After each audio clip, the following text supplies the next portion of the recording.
షూటౌన్ ఏరియాలో శాంతి భద్రతలు ఎలా ఉన్నాయి? బాగానే ఉన్నాయి సార్. 3 దొంగతనాలు, 6 యాక్సిడెంట్లు, ఒకే ఒక మర్డర్ కేసు. నేను అడిగిన కేసుల గురించి కాదు.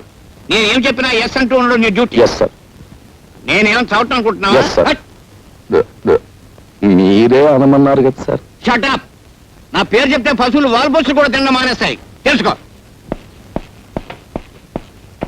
ఏమిటి దుమ్ము? ఇవాళ తుడిచేవా? 2 times సార్. నేను తరుటే మార్చేస్తున్నాను, తుడిచే. ఈవేళ నీ డ్యూటీ ఏమిటో తెలుసా? మార్కెట్ సెంటర్ లో బీట్ చేయడం సార్. కాదు, ఆ డ్యూటీ ఇంకొకరికి వేస్తాను. నువ్వు మా ఇంటికి వెళ్ళి నా బట్టలు ఉతికేసి ఇస్త్రీ చేసి వచ్చాయి. రేపు చీకటితో పని చేసేసి డ్యూటీకి వస్తాం సార్. మరి పట్టపగలు బట్టలు ఉతకడం నలుగురిలో. అలా సిగ్గుపడితే జీవితంలో పైకి వెళ్ళక వస్తావయ్యా? కుదరదు. ఈవేళ వెళ్ళి ఆ పని చేసేయి. ఆ తర్వాత మార్కెట్కి వెళ్ళి బజార్ చేసుకొచ్చాయి. డబ్బులు ఇవ్వండి సార్. నేను డబ్బులు ఇవ్వడం ఎప్పుడైనా చూసావా? రోజు ఫ్రీగా అడుగుతుంటే చేపల బజార్లో మొహం మీద ఉమ్మేస్తున్నా. మొహం మీద ఉమ్మేస్తే తుడి చేసుకోవయ్యా. ఉమ్మే కదా, అది చేత కాకపోతే నీ జేబులో డబ్బులు ఇటు పెట్టరా. నా దగ్గర డబ్బులు. అధిక ప్రసంగం చేసావంటే ప్రమోషన్ లిస్ట్ లోంచి నీ పేరు తీయించేస్తాను. గో.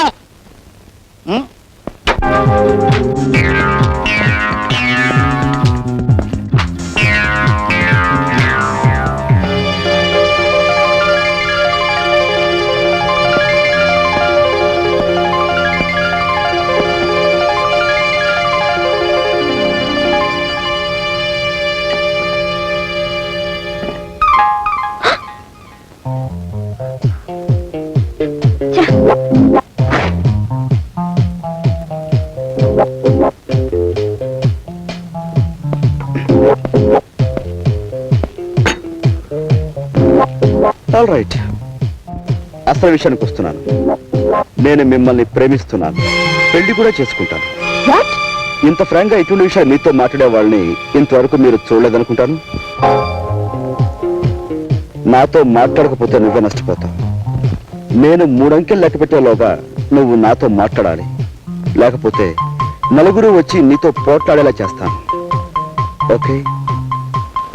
1 2 3.